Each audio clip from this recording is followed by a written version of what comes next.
그 사람은 세례자 요한이다.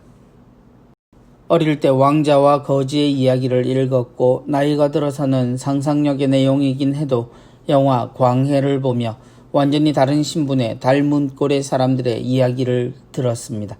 성경 속에는 이런 이야기를 발견할 수 없습니다. 그러나 복음과 우리의 신앙 속에서 이 같은 상상을 하게 되는 두 인물이 있습니다. 그것은 바로 세례자 요한과 예수님입니다. 복음 속 헤로데는 예수님의 소문을 듣고 당장 한 사람을 떠올립니다. 그리고 확신합니다. 그 사람은 세례자 요한이다. 헤로데가 왜 그런 생각을 했는지는 등장하지 않습니다. 오히려 세례자 요한의 죽음의 이야기가 펼쳐집니다.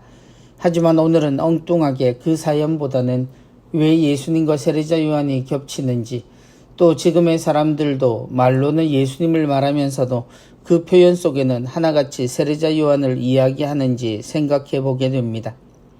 헤로데에게 요한은 자신의 통치의 걸림돌이자 한편으로는 두려움의 존재였습니다. 그가 예수님의 소문을 듣고 요한을 떠올린 것은 자연스럽지 못합니다. 요한은 이미 이스라엘의 유명한 사람이었고 예수님은 당신의 이름으로도 기억되지 못하는 인물이었습니다. 요한은 예루살렘으로부터 등장한 사람이고 예수님은 이민족의 땅 갈릴레아 나자렛의 사람이었습니다. 요한은 광야에서 금욕의 삶을 살았고 예수님은 늘 사람들 사이에 동네 곳곳에 계셨습니다. 그럼에도 두 인물이 겹쳐지는 것은 하느님과 하느님 나라를 선포했다는 것입니다. 한쪽은 어떤 잘못도 없는, 그래서 사람들에게 율법 위에 있는 가장 거룩하고 위대한 인물로 등장했고 예수님은 사람들 사이에서 하느님의 뜻이 어떤 것인지 사람들의 삶의 모든 순간으로 알려주신 분이었습니다. 그래서 두 분을 통해 사람들은 하느님의 나라를 알 수 있었고 준비하고 맞이하며 살 수 있었습니다. 우리는 아직도 이 두 분을 헛갈려 합니다.